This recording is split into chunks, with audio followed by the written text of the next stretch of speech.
Hello to our viewers. Welcome to Jamaica Magazine. I'm Theodore Henry. The hurricane season is fast approaching, running from June 1 to November 30 each year. Now is the time to get prepared.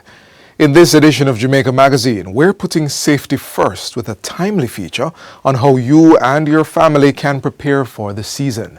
This and much more coming right after the news.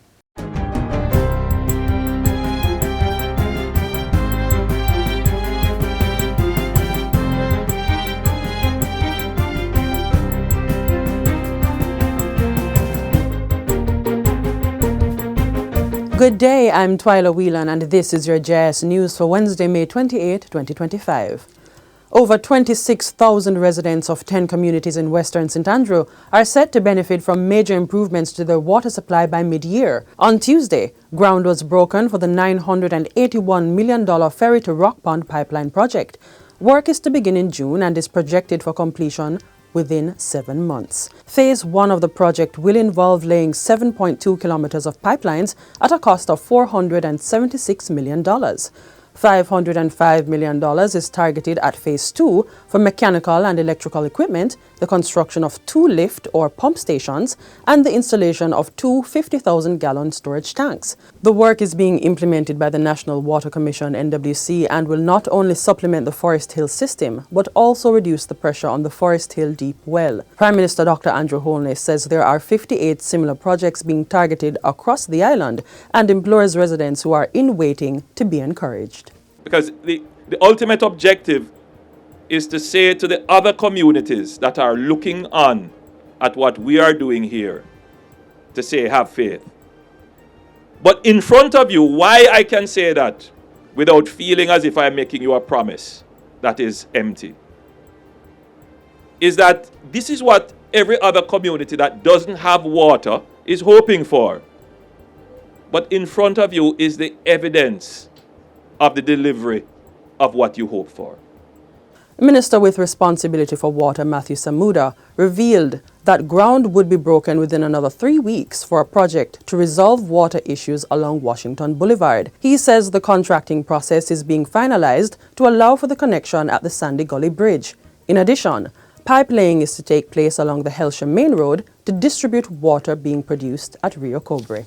So you see, we've created an integrated, well thought out, cohesive solution to fix the issues that you have. We are targeting water resilience for Kingston St. Andrew, Portmore, and Spanish Town in St. Catherine for 2027. The National Water Commission (NWC) is reporting the completion of the Forest Hill Solar PV project. The installation of the 350 kilowatt solar photovoltaic system is designed to supplement energy needs and reduce reliance on the national grid. Acting Vice President of Operations at the NWC, Herman Fagan, says the system, which consists of 763 solar panels and 4 inverters, is expected to generate 440,000 kilowatt hours of clean energy annually. That translates into an estimated $20 million in annual savings and a reduction of over 300 metric tons of carbon dioxide emissions each year, advancing our sustainability agenda and supporting Jamaica's national climate goals. Mr. Fagan asserts that the $81.5 million investment not only contributes to lower energy costs of approximately 20%, but also reinforces the NWC's commitment to environmental responsibility and long-term energy resilience. The NWC says similar works are projected for Leaders Avenue in Montego Bay, a 100 kilowatt system for Hamilton Gardens in St. Catherine, and a 12.5 megawatt floating solar PV system at Mona. In other news, Jamaica is taking steps to strengthen its ability to monitor and respond to changing weather patterns driven by the ongoing effects of climate change. Minister without portfolio in the Ministry of Economic Growth and Job Creation, Matthew Samuda, reveals that critical upgrades to the country's weather radar system are nearing completion. I'm happy to report, Madam Speaker, that the final work to bring Jamaica's radar system online for the Meteorological Service of Jamaica is ongoing and expected to be complete this very week, ensuring that the Met Service has the necessary tools for the upcoming hurricane season and is not left solely dependent on external sources. In this fiscal year, the government will increase the efforts to modernize the Met Service, digitizing its operations to be able to provide real-time measurements and reports. Minister Samuda was delivering his contribution to the 2025-2026 sectoral debate in Parliament Tuesday. The Doppler weather radar, located at Coopers Hill in St. Andrew, will play a vital role in enhancing the meteorological service's ability to track rainfall activity and issue short-term forecasts. This will strengthen early warning systems during severe weather events, especially in the hurricane season. The radar upgrade is part of the Improving Climate Data and Information Management project and is being implemented by the Planning Institute of Jamaica and supported by the World Bank. The system includes a radar tower, advanced antenna, solar-powered backup, and real-time data processing equipment.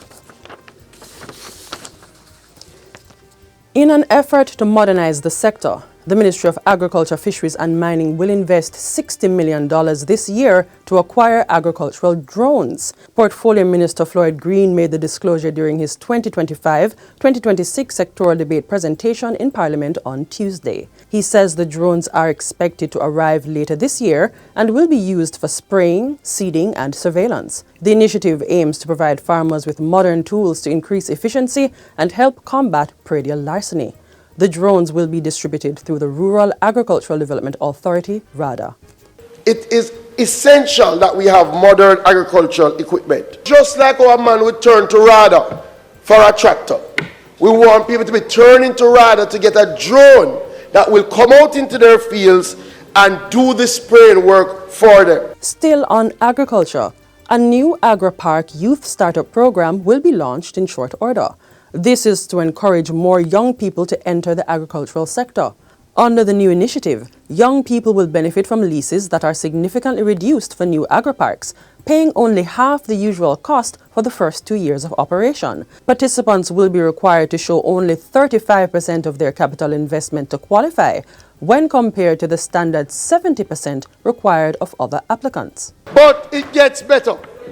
For the first year of operation, we will provide the youth under this program with free land preparation for up to 2 acres. And we will give them free seeds for up to 2 acres on the first year of this. We are embarking on a new era of youth in agriculture. In addition to the youth program, persons with disabilities will gain access to agricultural lands at concessionary rates under special selection criteria as part of the government's push for inclusive agriculture. And finally, the Ministry of Health and Wellness is cautioning members of the public to guard against the effects of the Saharan dust that is currently affecting the island by reducing exposure. The ministry warns that excess exposure to the dust particles can cause severe health effects, including increased risk of respiratory and related illnesses such as asthma, chronic obstructive pulmonary disorder, respiratory infection, and allergies. Excess exposure can also cause skin and eye irritation. Director of Environmental Health in the Ministry, Michael Williams, advises that persons, especially those who are already experiencing or who are prone to respiratory illnesses, should exercise great care and precautions. Stay indoors as much as possible. Wear face mask when venturing outdoors. Wear long-sleeved clothing and protect your eyes with eyewear. Additionally, all Jamaicans are encouraged to wash their hands regularly and avoid touching their eyes. The dust can also affect water quality, so persons are urged to ensure that harvested water is treated and water stored for domestic purposes, including drinking and food preparation, is properly covered. The Saharan dust is a weather phenomenon that occurs annually, usually between May and October in the Caribbean, with short-lived dust plumes lasting no more than a week. And that's it for JS News Today. I'm Twyla Whelan. Thanks for watching.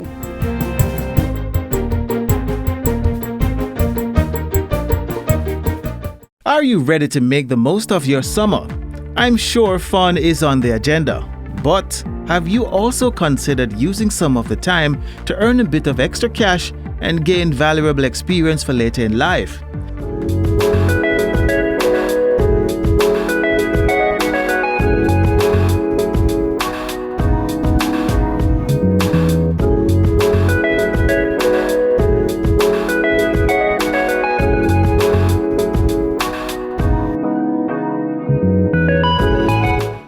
Here are 10 tips to help you land that perfect summer job. Don't wait until the last minute to start your job search. Begin early to beat the competition and increase your chances of finding the ideal summer job. Explore online platforms and company websites to discover a wide range of summer job opportunities. Reach out to friends, family members, and acquaintances to inquire about job openings or potential leads. Networking can open doors to hidden opportunities. Visit local businesses in person and inquire about job openings. Making a personal connection can leave a lasting impression. Craft a polished resume that highlights your skills, experiences, and achievements that are relevant to the job you are applying for. A well-written resume can set you apart from the competition. Tailor your job applications to each position you apply for, emphasizing how your skills and experiences align with the job requirements. Keep an eye out for job fairs in your area, where multiple employers gather to recruit summer workers. Job fairs offer a valuable opportunity to connect with potential employers face-to-face. Make use of all that time you've spent navigating social media. Optimize the skills you've developed and look for those businesses that aren't fully active on social media and approach them with a plan to reactivate their accounts.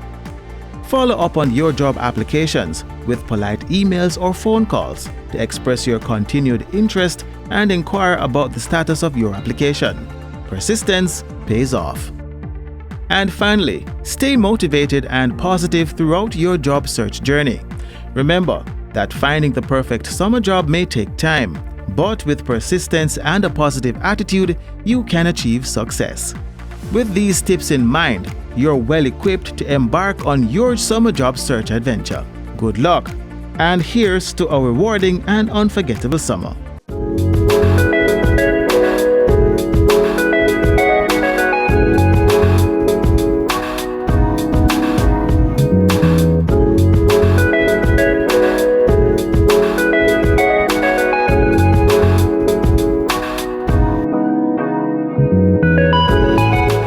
Creativity manifests from an early age, and with that, 6 talented students from the St. Richard's Primary step into the spotlight to showcase their unique gifts and creative abilities.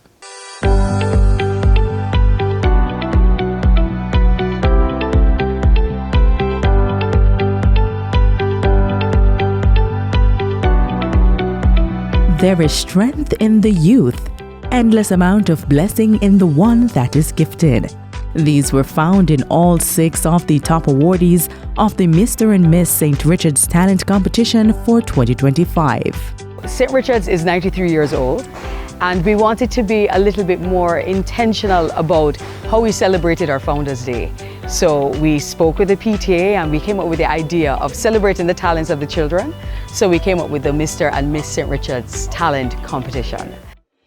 And stepping up to the podium were the Believer, the Lioness, the Rocker, Beethoven in the Making,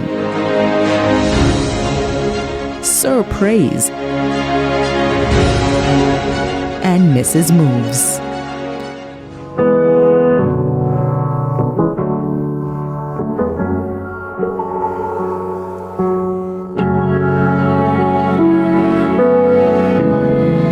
This is Kiara, and if it wasn't obvious already, she loves dancing. Kiara has been dancing since she was 2 years old, and her inspiration is her aunt Stacy, who teaches her the art form.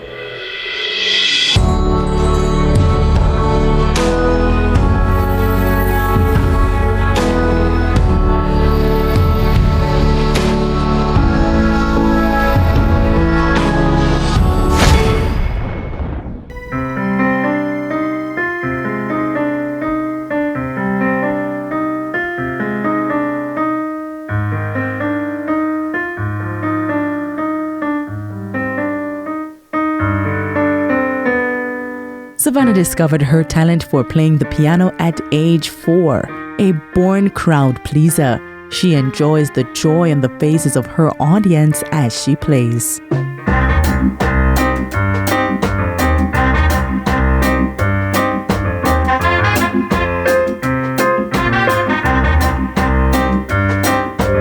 The children did really well in the competition, and they participate outside of school. But sometimes in the school, we don't get to see what they do. So it was really a good opportunity to see the tremendous talent of the children, and they really performed well.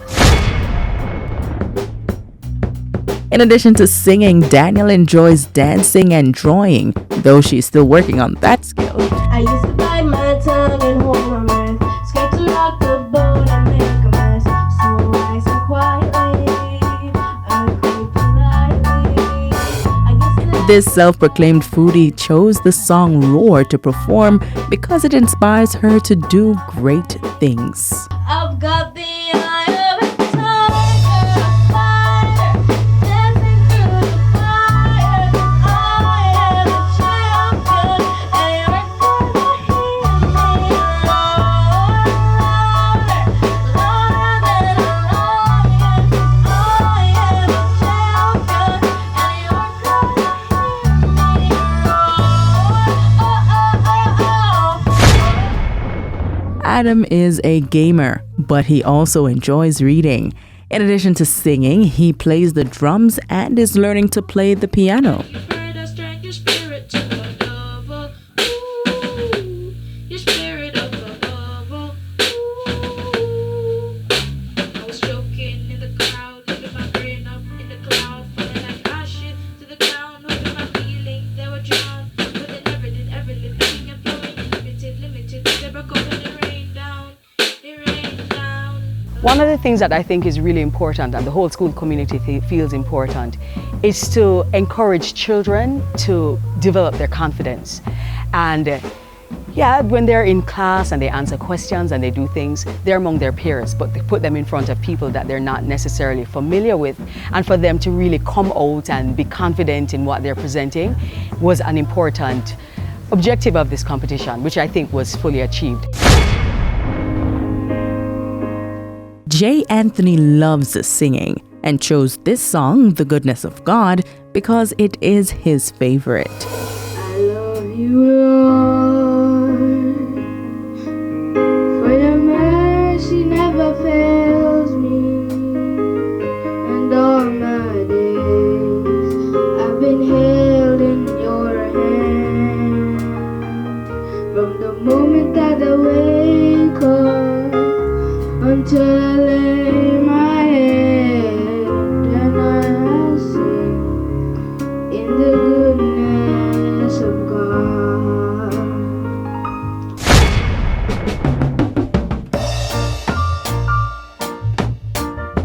Derek loves to play musical instruments, particularly the drums. His hobbies include music production and playing football.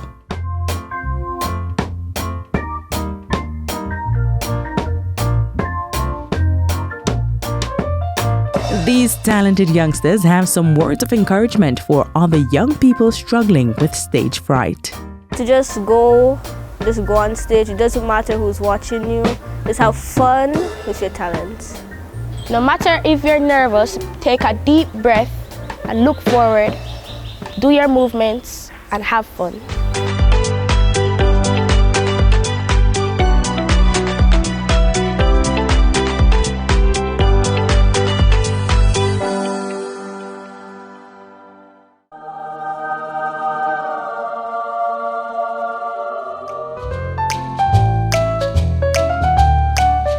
Did you know that reading is for everyone? Whether you're a student, a professional, or simply someone looking to expand your horizons, reading is for you. Reading expands knowledge, improves focus and concentration, enhances vocabulary, and serves to unlock your creativity. So make time for reading every day. Let's make reading a habit for a smarter, healthier, and more successful life. For reading is for everyone.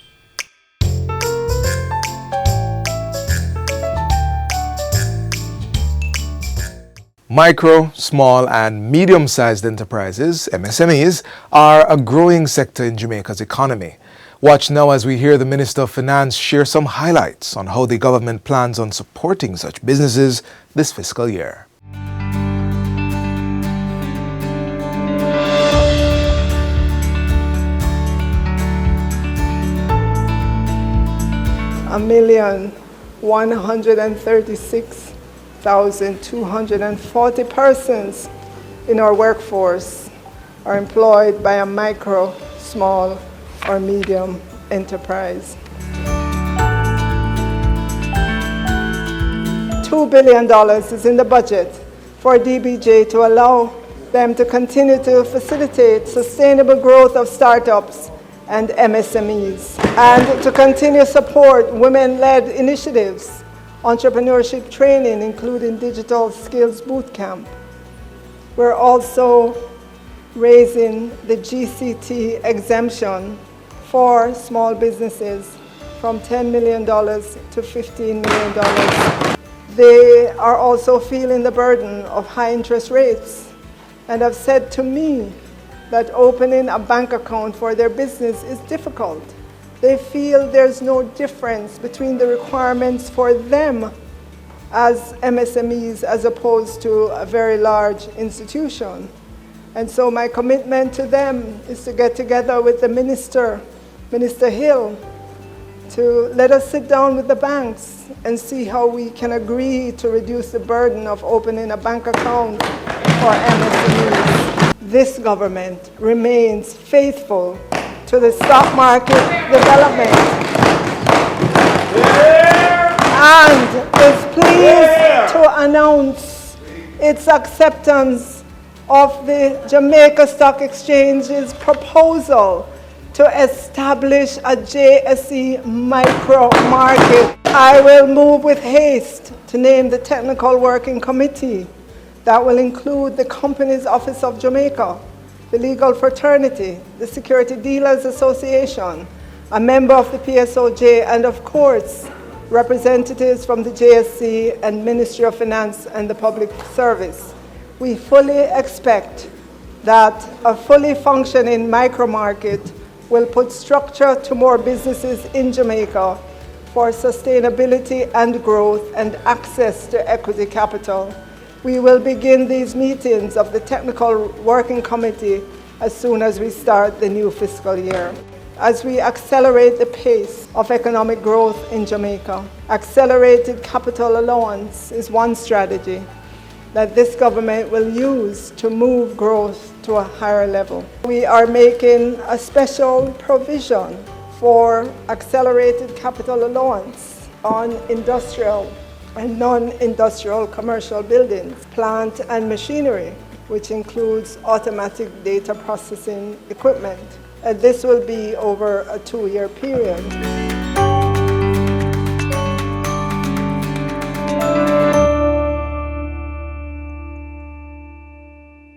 Pedestrians, don't assume vehicles will stop. Always be aware of your surroundings. Remember, always use a sidewalk and pedestrian crossing where available. Safety is a two-way street, so look out before you step out. A message from the Ministry of Science, Energy, Telecommunications and Transport. Believe it or not, the hurricane season starts in less than a week. Yes, I know, it's back again so soon. And because of that, it's necessary for you to know or be reminded of how you can prepare before a storm hits. Watch as we share some important tips.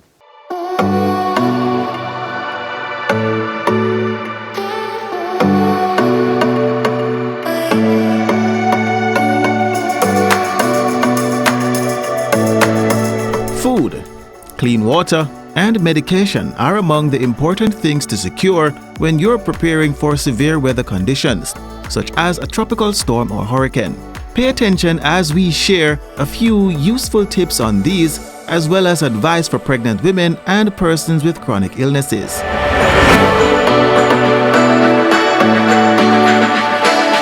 Persons with chronic illnesses such as diabetes, high blood pressure, heart disease, and asthma are reminded to have an adequate supply of medication on hand.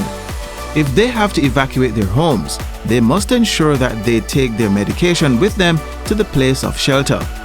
They should continue to take their medications as prescribed by the doctor while away from home. Having an igloo with ice for medication needing refrigeration is recommended.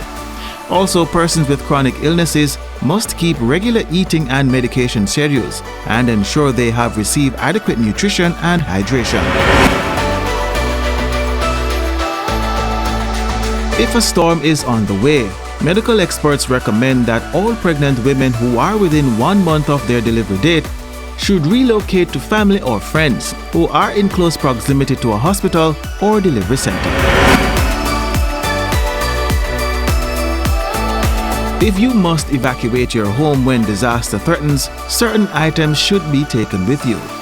Medical supplies, including over-the-counter and prescription medications, dentures, and first aid kit items such as bandages and rubbing alcohol. Also take along basic disaster supplies, including flashlights, batteries, radio, and bottled water. You'll also need clothing and sanitation supplies, such as diapers, toilet tissue, soap, and feminine hygiene products. Keep a bag with supplies for the emergency evacuation from your home. This should include only non-perishable items and special foods like baby formula. And while these are not strictly for health purposes, it's also recommended to travel with important family documents like birth, marriage, death certificates, passports, land titles, and immunization cards, as well as games, books, and other items for your entertainment. With the threat of power outage and water shortage during or following a storm, food safety takes an added importance.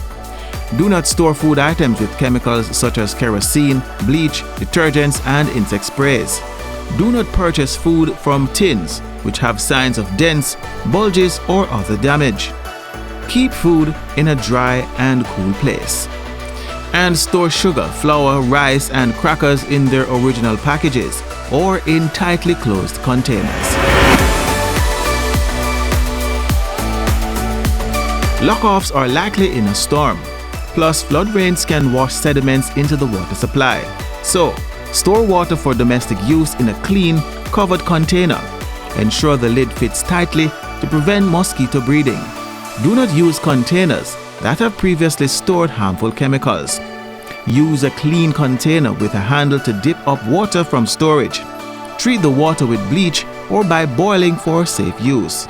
For further information and health advice to prepare for severe weather conditions, please contact the Ministry of Health and Wellness's Emergency Operations Center at 888-1-LOVE, that's 888-663-5683, or visit www.mohw.gov.jm.